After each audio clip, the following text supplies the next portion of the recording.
भगवान की जय जय श्री राधे। उद्धव के सानिध्य में भक्तों की महिमा, संतन की महिमा वर्णन किए हैं। आगे जाकर के भक्ति योग के लक्षण तीन प्रकार के भगवान को प्राप्त करने के लिए मार्ग हैं। कर्म के द्वारा भगवान को प्राप्त कर सकते हैं, ज्ञानों के द्वारा और भक्ति के द्वारा। लेकिन केवल कर्म से भगवान को प्राप्त नहीं कर सकते। इसलिए कर्म ज्ञान के अंतर्गत है और वह ज्ञान भी केवल भगवान को प्राप्त नहीं करा सकते जब तक भक्ति का मिश्रण न हो। तो इसलिए ज्ञान भी भक्ति के अंतर्गत है। तो एकमात्र भक्ति ही भगवान को प्राप्त करा सकते हैं। द्वारकानाथ बोले, हे उद्धव, एक समय अवध का नगर में एक ब्राह्मण था, नाम था भिक्षुक। लेकिन ये नहीं कि गरीब दरिद्र जीवन, महान धनाढ्य, नाम था भिक्षुक ब्राह्मण। तो वह ब्राह्मण अपने घर परिवारों को कभी नहीं देखा।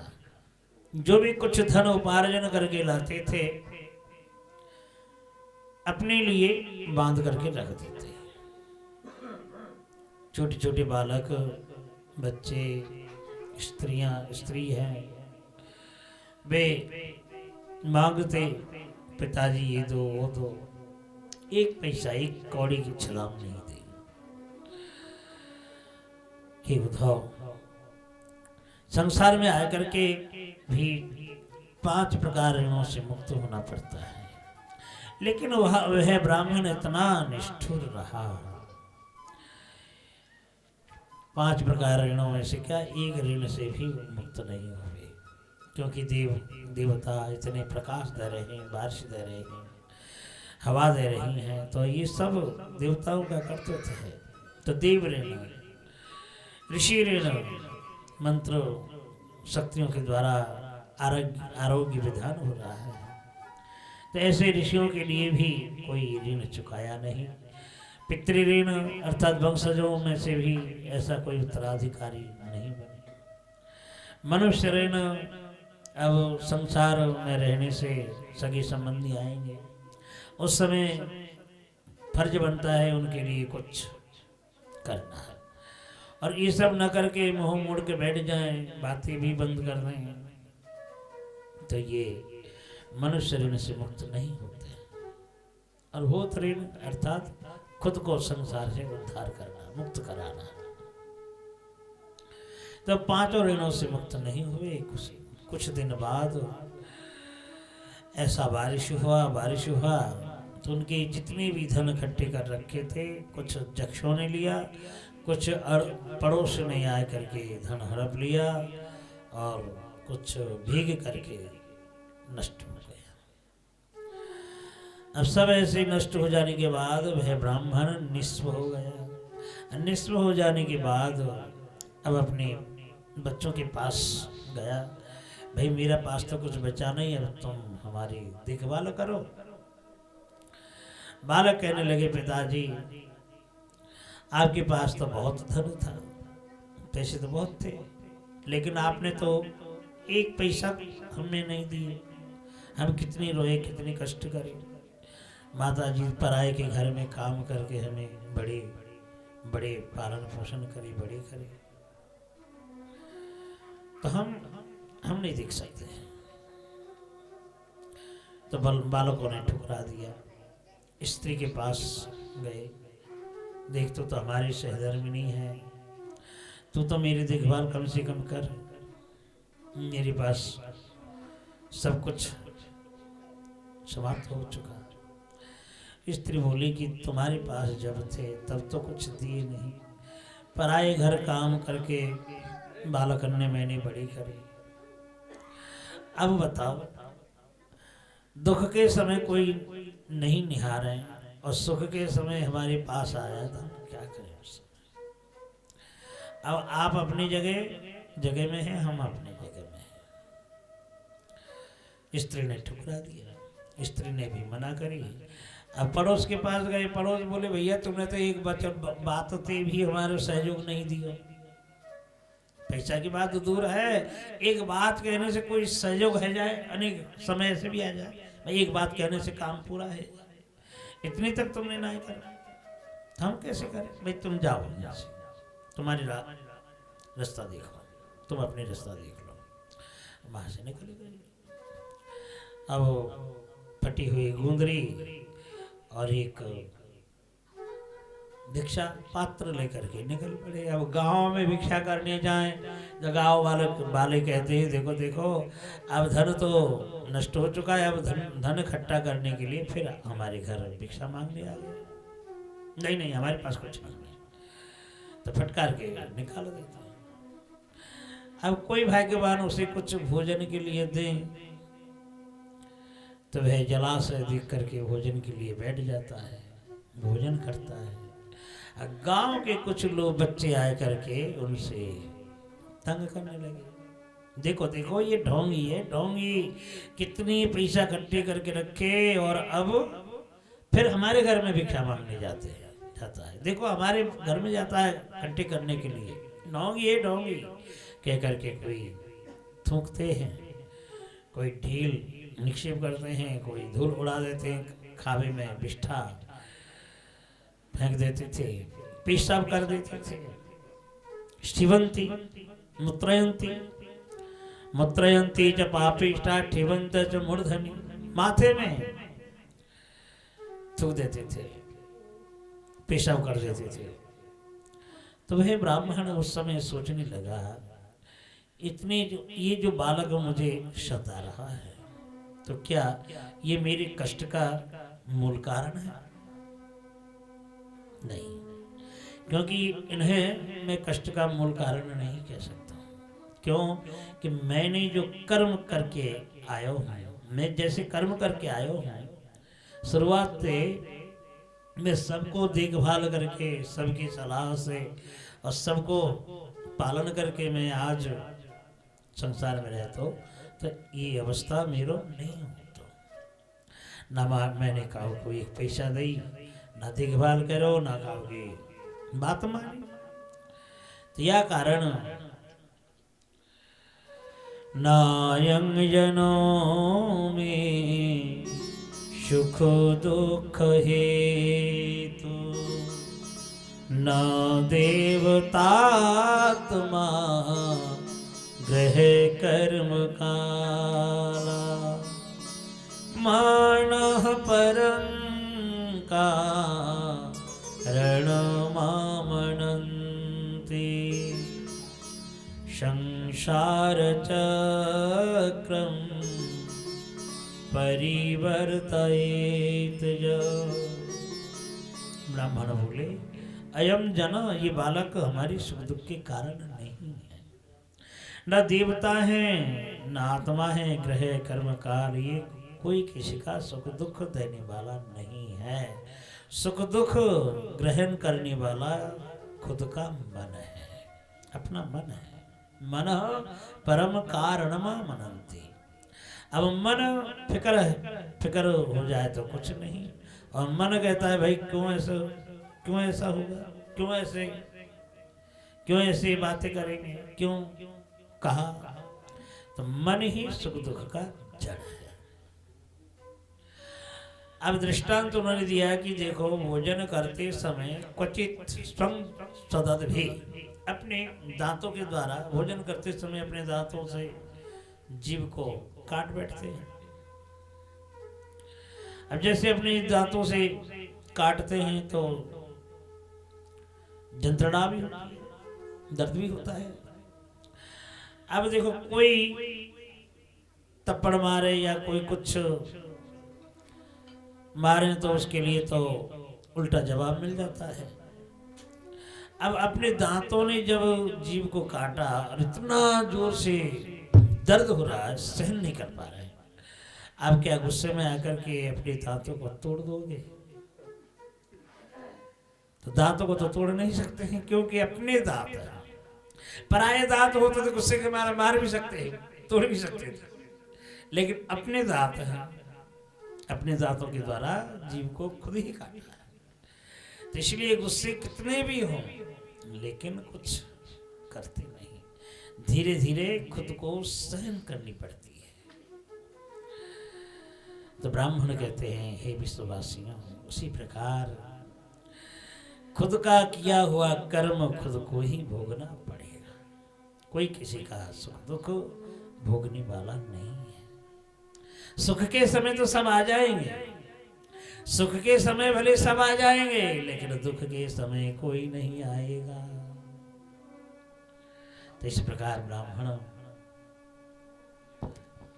सुख के सब साथी दुख में न कोई, मेरे राम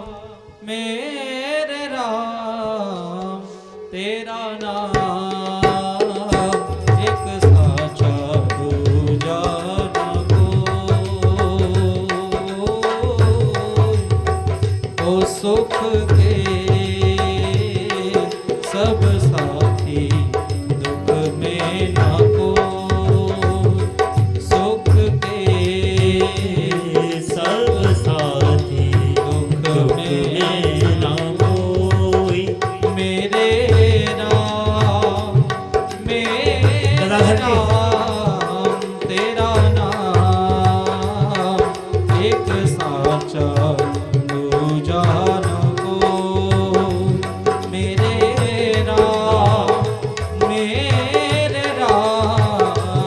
तेरा नाम एक साचा दूजा न कोई।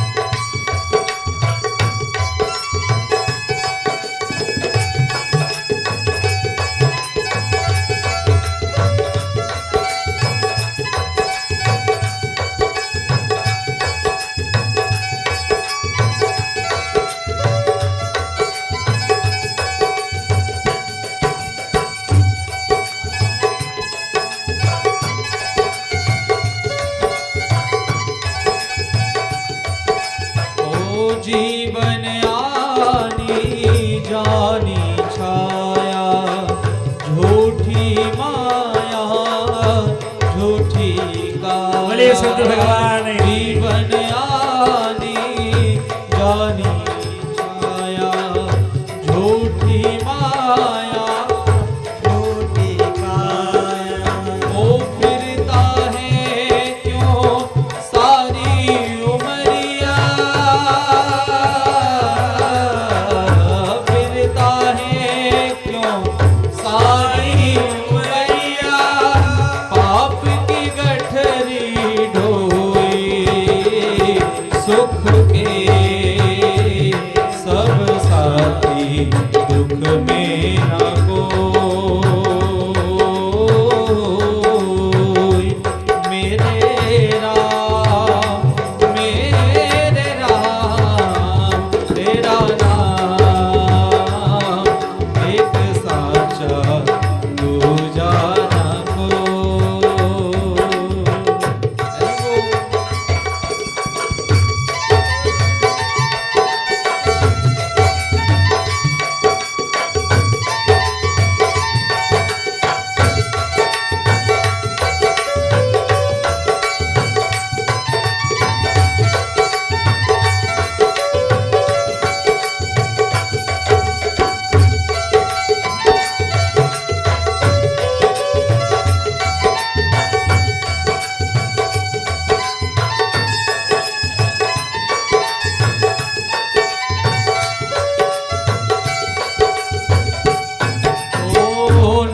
कुछ तेरा ना कुछ मेरा, ये जग जोगी वाला फेरा, ना कुछ तेरा ना कुछ मेरा, ये जग जोगी वाला फेरा।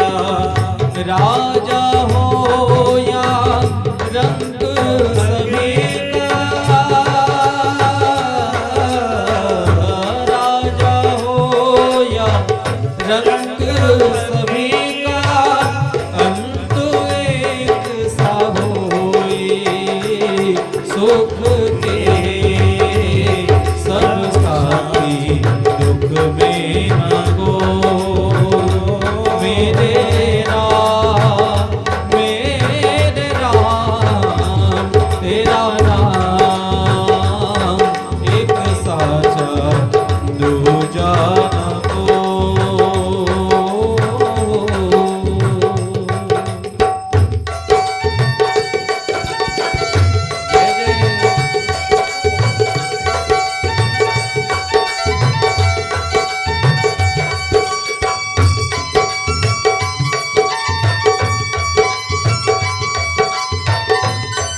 भिक्षुक महाराज ने इस प्रकार शिक्षा दी है। भगवान बोले, हे उद्धव, जो भिक्षु गीत को श्रवण करेंगे, हृदयम करेंगे, कर्म बंधनों से मुक्त होकर के संसार में सुख भोगेंगे। उद्धव, अब तो तुम बद्रिका धाम चले जाओ। क्रिया योग, सांख्य योग, ऐल गीत, ऐल महाराज की चरित्र वर्णन करके श्रवण कराए। अंत में कहने लगे, तुम अब बद्रिका धाम चले जाओ, क्योंकि मुझे अब प्रभास क्षेत्र में जाना है। उद्धव भगवान की परिक्रमा लगाते हुए दोनों चरण पादुकाओं को मस्तक में धारण करके जाते समय एक सर में वृंदावन में गुलमलता के रूप में गोवर्धन कुसुम सरोवर की, गोवर्धन राधा कुंड के बीच में जो कुसुम सरोवर है, उद्धव बैठक, वहाँ पर उद्धव एक सरोवर में विराजमान किए और दूसरे सरोवर में बद्रिका धाम नरनारायण भगवान के सानिध्य में पहुंचे। भगवान जादवों को लेकर के प्रभास क्षेत्र गए, वहाँ नहाए, यज्ञादि कर्म किए, दान दक्षिणा दिए, शहद पान करे। तो शहद पान करने के बाद कुछ मादकताएं हुई, आपस में बड़बड़ाने लगे, बोलने लगे। फिर तार्किक तर्क वितर्क होने लगा। तर्क वितर्क होते होते बातें चलने लगी। फिर लठियाओं से, फिर अस्त्रों से, फिर अपने अपने रथों में चढ़ करके युद्ध करने लगे। खुद आपस में मित्र मित्र, सुरत सुरदों में, रथी रथी, महारथी महारथियों में युद्ध छिड़ गया। और छिड़ जाने के बाद जब बलराम जी मना करने के लिए आया, बलराम जी मना करने के लिए आए तो बलराम जी को भी जादवों ने प्रहार किया अस्त्रों से। तो बलराम जी वहाँ से निकल करके अपने वीरासन में बैठ करके प्रभु अंतर ध्यान करेंगे। अब रहने का योग्य नहीं है, इसलिए प्रभु के दोनों चरणों को हृदय में धारण करके और चिंतन करते हुए भगवान के धाम में पहुंच गए। बोलिए बलराम भैया की, शंकरसन भगवान की जय जय श्री राधे। जब इस प्रकार अस्त्र समाप्त होने के बाद सरकारियों को लेके जब प्रहार करने लगे आपसों में, तो सब धराशायी हो गए। तो उसी समय भगवान चतुर्भुज धारण करके पीपल पेड़ के नीचे चरण के ऊपर चरण सन्निवेशित करके जैसे ही बैठे, तो कोई एक व्याध आ करके लालिमा चरण को मृग आसन का करके, जो छोटी सी लोहे की टुकड़ा बची हुई थी, मत्स्य के गर्भ से मिला था, उसी से सर निर्माण किया हुआ था, वही सर को निक्षेप किया। भगवान के चरणों में सर समा गई। और जब व्याध को पता लगा तो ये तो साक्षात जगदीश्वर हैं, द्वारकानाथ हैं, आकर के क्षमा मांगने लगे। भगवान बोले, हे व्याध, तुम्हारी कोई दोष नहीं है, ये तो मेरी इच्छा से हुई है। अब तुम हमारी परिक्रमा लगा करके, परिक्रमा इसलिए लगाए जाते हैं कि 84 कोस जीवन छुटकारा मिल जाता है। 84 लाख जोनी में से मुक्त हो जाते हैं। इसलिए बोले कि तुम परिक्रमा लगा करके मेरे धाम को चले जाओ। तो व्याध अपने धाम में चले जाते हैं। उसी समय दारुक आया और दारुक को कहने लगे कि देख, 7 दिन के भीतर ये द्वारका जल में समा जाएगी, इसलिए तुम अर्जुन से जाकर के कह दो कि महिषियों को लेकर चले जाएंगे। तो इस प्रकार अर्जुन महिषियों को लेके जा रहा था। बीच में कुछ भेल आए करके उस महिषियों को हरण करके लेके चले गए। बेचारा अकेलापन होकर के अर्जुन इंद्रप्रस्थ चले जाते हैं। तो इस प्रकार ये भेल अन्य कोई नहीं है, ये तो भगवान का ही स्वरूप था। तो इस प्रकार भगवान की माया की लीला वर्णन करके भगवान के 56 करोड़ यदुवंशों का संहार लीला उन्होंने वर्णन की है। सुखदेव जी बोले, ही राजन, इस प्रकार भगवान अंतर्ध्यान हो गए और सब देवता देखते रहे कि भगवान कैसे अपने धाम में जाएंगे। लेकिन विद्युत जैसे गगन आकाश मंडल में विद्युत चमकती है, उसी प्रकार भगवान चमक करके और अपने धाम समा गए। बोले भक्तवत्सल भगवान की जय हो। भक्तवत्सल भगवान की जय हो।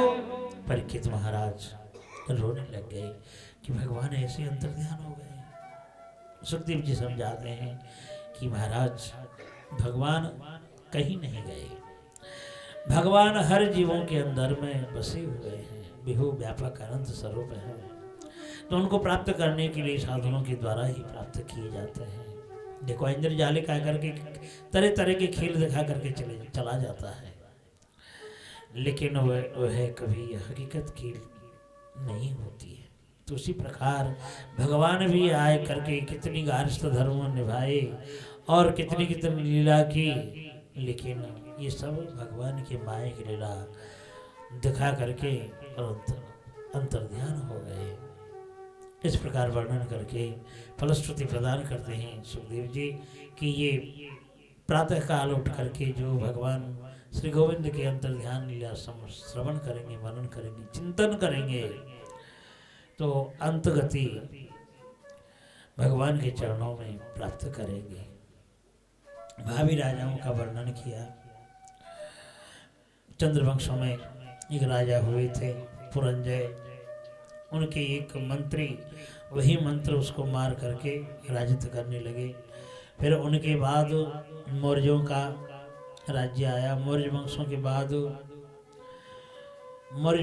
बाद एक एक महान तेजस्वी राजा बने, और उनके बाद चार वर्णों का कोई विचार नहीं रहेगा। जिसके पास अर्थ धन जन, वही पराक्रमी के साथ राज्य करते रहेंगे, वर्णों का कोई विचार नहीं रहेगा। कलियुगों की महिमा वर्णन करने लगे कि ही राजन अनावृष्टा विनंक्षन्ति दुर्भिक्षा शारपीडितः। घोर कली आने से अनावृष्टि और अनटन दुर्भिक्षी अर्थात अकाल में पीड़ित होते रहेंगे। वर्षा बंद हो जाएगा, भूख प्यास में तड़पते रहेंगे, तड़पा करके मार डालेंगे। इस प्रकार 63 वर्षानी परमायु करो नाम, अंत में जाकर के 30 साल उनके परमायु होते हैं, और उससे भी आगे जाकर के 20 साल के परमायु लेकर के छोटे छोटे पेड़ों को ही बड़ी बड़ी महान पेड़ समझते हैं।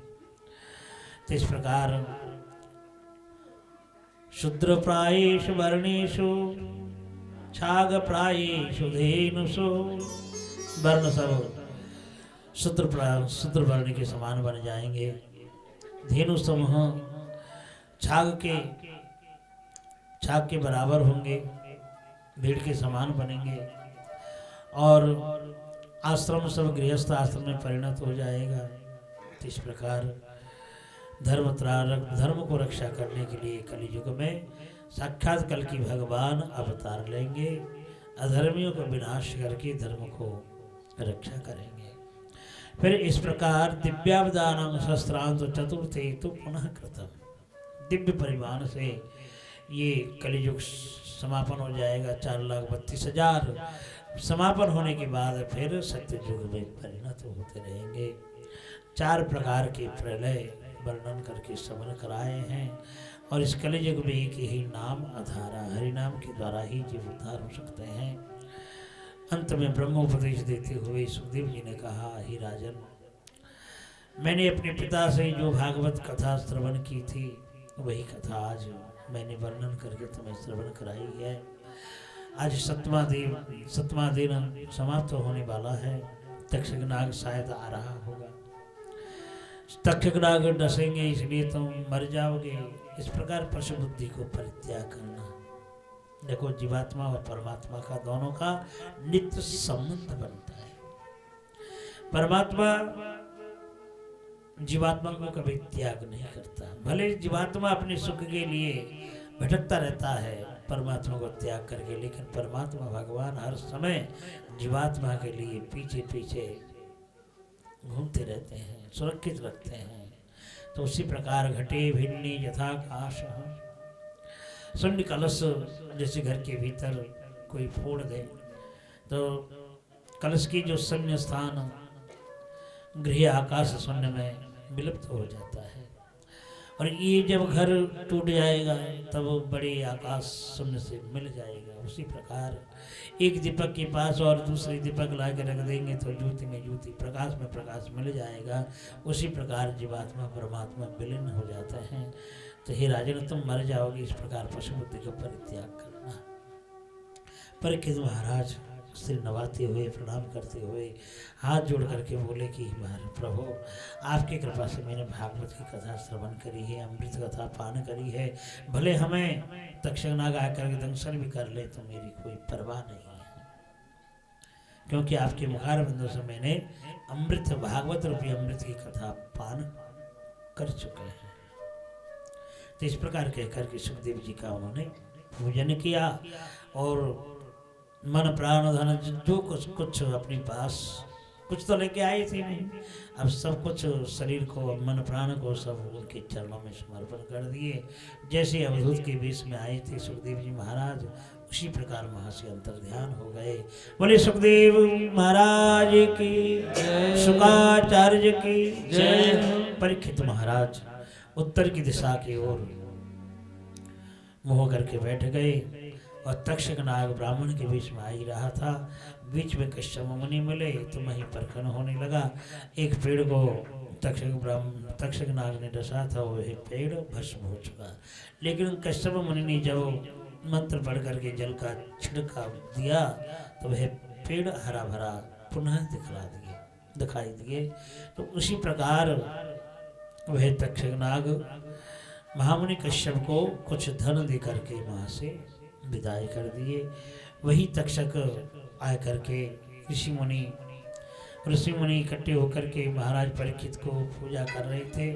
पुष्पों के संग में वे तक्षक सूक्ष्म स्वरूप धारण करके उनके सर में चढ़ाए गए और वही पुष्पों के साथ रहा था। जैसे ही सिरोदेश में मस्तक में उन्होंने डसा तब है पूरे के पूरे शरीर वहीं भस्म हो चुका। बोले परीक्षित महाराज की जय। तो परीक्षित महाराज को जो तक्षक नाग ने डसा तो वह केवल गुणमय शरीर था। भागवत कथा श्रवण करके परीक्षित महाराज बैठ करके जब उन्होंने ध्यान लगाया था तो मन प्राण सब कुछ भगवान के चरणों में उन्होंने समर्पण कर दिए। वे परम धाम को जा चुके थे। केवल ये शरीर पंचभौतिक शरीर केवल पड़ा रहा। उसी को तक्षक नाग ने डसा और संग भस्म हो गया। उनके बड़ा बेटा का नाम है जन्मेजय। सर्पादि यज्ञों करके बदला लेना चाहा, लेकिन अंगिरा ऋषि और आस्तिक मुनि आकर के मना करते हैं और इंद्र के साथ परीक्षित को तक्षक नाग को स्वाहा करने वाले ही थे। तुलसी मुनियों ने रक्षा कराया। तो इस प्रकार सब जगह से विरत होकर के उन्होंने आगे की कथा वर्णन करने लगे। तो हमारी जो नैमिषारण्य में कथा हो रही थी, सुत जी महाराज शौनकादि ऋषियों को श्रवण करा रहे थे, वही प्रसंग में हम पुनः आ गए। अब शौनकादि ऋषियों ने पुराणों की कथा श्रवण की है सूत जी से और आगे की पंच महापुराण वेदों का विभाजन, इनकी कथा श्रवण करके द्वादश आदित्य शिलाओं की कथा वर्णन की है और अपने कुल के ऋषि मार्कंडेय चरित्र सुनना चाहा तो मार्कंडेय ऋषि का चरित्र वर्णन करके श्रवण कराए। ऋषि मार्कंडेय चिरायु होकर के भी भगवान की जो माया वह माया दर्शन करनी चाहा था। तो भगवान ने ऐसी माया उनको दिखाया कि चित्रा के शिला में बैठ करके ही ध्यान कर रहे थे, पूजा कर रहे थे। ऐसी मूसलाधाराओं में बारिश होने लगा कि उनकी झोपड़ी को भी उखाड़ करके जल में बहा दिया, उनको भी बहाने लगा और न जाने कितने काल तक उसी जल में आलोड़ित होते रहे। फिर वटिष्ठ पत्रिश पुटी शयानम बाल मुकुंदम मनसा स्मरामि। बाल मुकुंद भगवान दर्शन मिले तो सोचा शायद वहाँ पर जाने से मेरा कष्ट अंत हो जाएगा। अब वहाँ जैसे ही पहुँचे तो बाल मुकुंद भगवान निश्वास के साथ जैसे ही उन्होंने अंदर में लिया तो मार्कंडेय ऋषि उनके अंदर में चले गए। वहाँ पर भी आलोड़न होने लगा। खगोल भूगोल पूरी के पहाड़ पर्वत नदी नाले एक हो चुके थे। तो बहुत दिन रह करके फिर कष्ट हो गए। फिर जब भगवान ने अपनी माया हर ली तो उन्होंने क्या देखा, जहाँ बैठ करके पूजा कर रहे थे वहीं पर बैठे हुए हैं। सपने में न जाने कैसे कैसे हम दर्शन करते रहते हैं, दिखते रहते हैं। तो उसी प्रकार सप्तमत भगवान की माया का प्रभाव ऋषि मार्कंडेय को दर्शन कराए। और उसी समय में न जाने कितने कितने खगोल भूगोल में घूमते रहे, जल में आलोड़ित होते रहे। तो जब देखे कि जहाँ पर बैठे वहीं बैठा है, ऋषि मार्कंडेय विचार करने लगे कि ऐसे भगवान की माया होती है। सुत जी बोले, हे ऋषियों, कोई तो भगवान की माया दर्शन करना चाहते हैं और कोई माया से डरते हैं। सुखदेव जी को माया जकड़ लगी, इसलिए मातृगर्भ से निकल नहीं रहे थे। और ऋषि मार्कंडेय ने खुद ही माया दर्शन करने के लिए प्रार्थना की। तो कोई दर्शन करना चाहते हैं, कोई डरते हैं। लेकिन आत्माराम पुरुष तो आत्माराम होते हैं, भगवान के गुणों में आकृष्ट होकर के सदा आनंद के सागर में डूबे रहते हैं। तो हे ऋषियों, मैंने भी अपने गुरु सुखदेव जी से जो भागवत की कथा श्रवण किए थे वही कथा आज इसी नैमिषारण्य के बीच में, आप लोगों के बीच में मैंने वर्णन की है। और स्खलित पतितम चाह, कथा करते समय छूट भी गया हो तो इसलिए टूटी हुई जो कथा, छोड़ी हुई वाणी, तो इसलिए हरिनामों के द्वारा ही परिपूर्ण होता है, परिपूर्ण होते हैं। मंत्रतः तंत्रतः छिद्रम दीश कालारा वस्तुतः। कोई भी यज्ञादि कर्म करें, कोई भी कुछ शुभ कर्म करें, एकमात्र हरिनाम के द्वारा ही पूर्ण हो जाता है। इसलिए 3 बार हरिनाम कीर्तन कराए। हम सभी यहाँ पर बैठ करके 3 बार हरिनाम कीर्तन करेंगे। हरे नमः, हरे नमः, हरे नमः, हरे नमः, हरे नमः। पतित स्खलितोच्चार्थक श्रुत्वा वा विवशं ब्रुवण हरे नमः इत्युच्चैः मुच्यते सर्वपातकात्। कैसे भी पातकता हो, हरिनाम के द्वारा जीव मुक्त हो जाएंगे। इस प्रकार कहकर के सूत जी महाराज ने अपनी वाणी की विश्राम दी और 18 पुराणों का जो श्लोक संख्या उन्होंने वर्णन करके अंत में उन्होंने यही कहा कि हे ऋषियों, नदियों में जैसे गंगा, सरिताओं में जैसे गंगा सर्वश्रेष्ठ माना गया,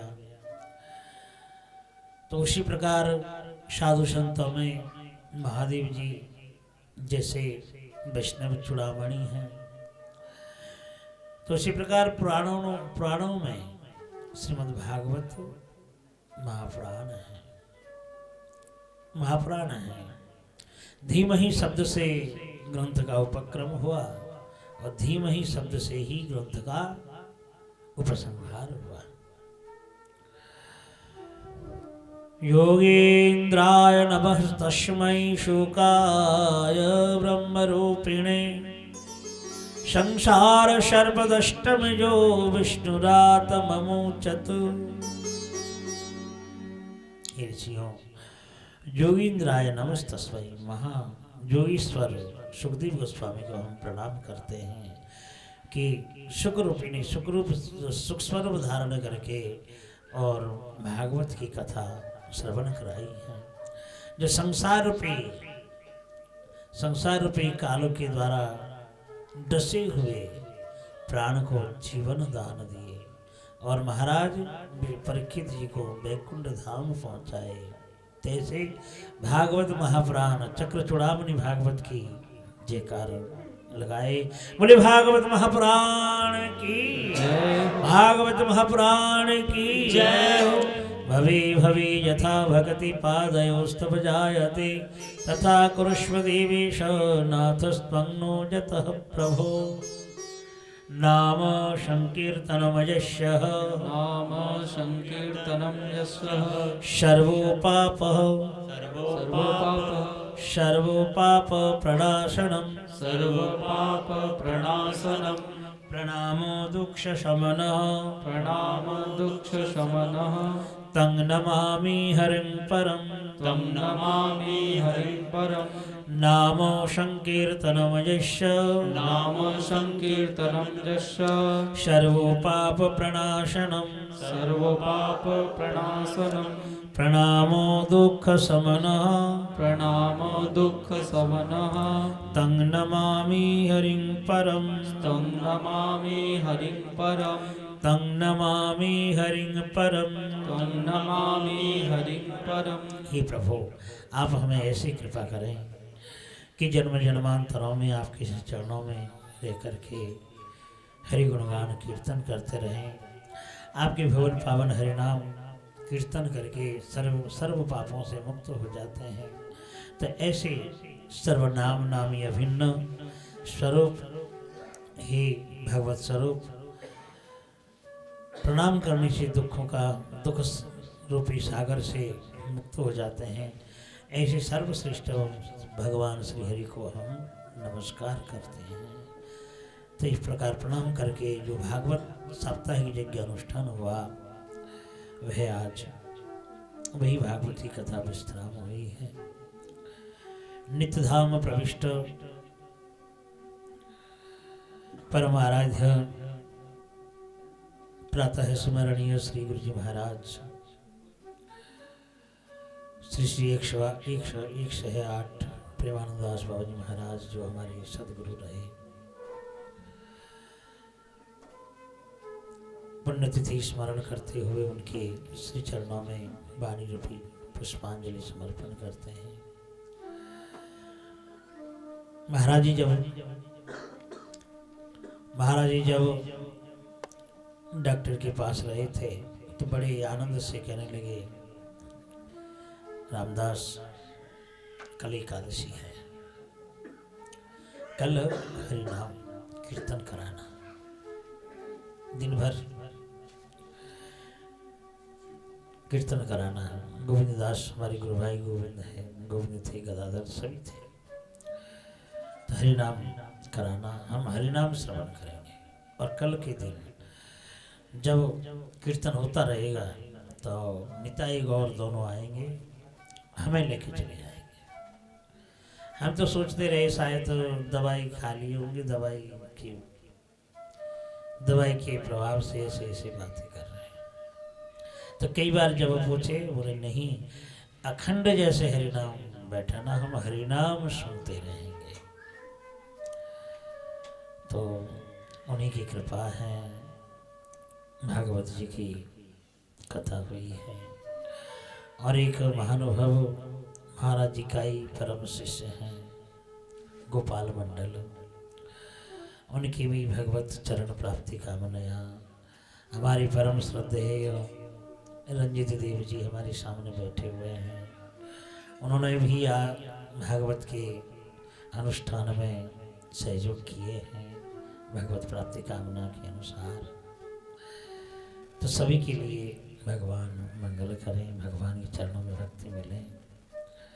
और आप लोग तो हमारे बाबा के प्राण प्यारे हैं, कहने का कोई बात ही नहीं है।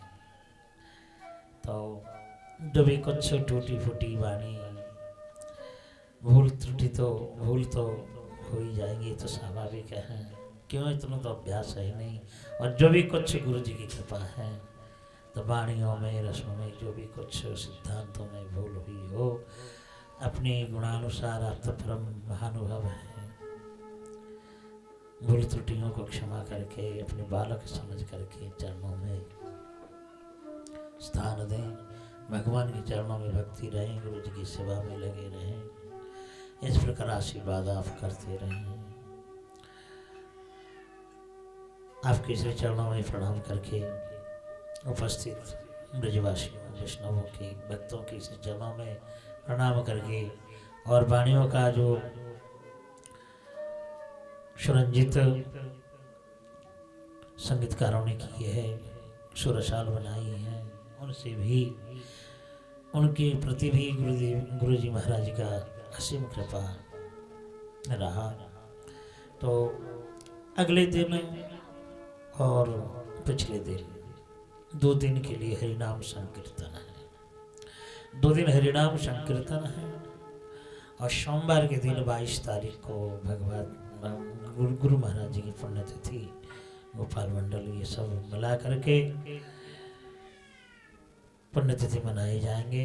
आप सभी आकर के दोपहरी मध्याह्न में प्रसाद ग्रहण करना और आप लोग को तो रहना ही रहना है तो इसलिए जैसे भी हो गुरु भाई के सहारों से ये काम हो रहा है। आप लोग कृपा करें, जैसे भगवान के चरणों में मति भक्ति बनी रहे। और बड़े हमारे बुजुर्ग, बड़े गुरु भाई जी यही हैं, पिता के समान छत्र छाया में, उनका भी असीम कृपा है।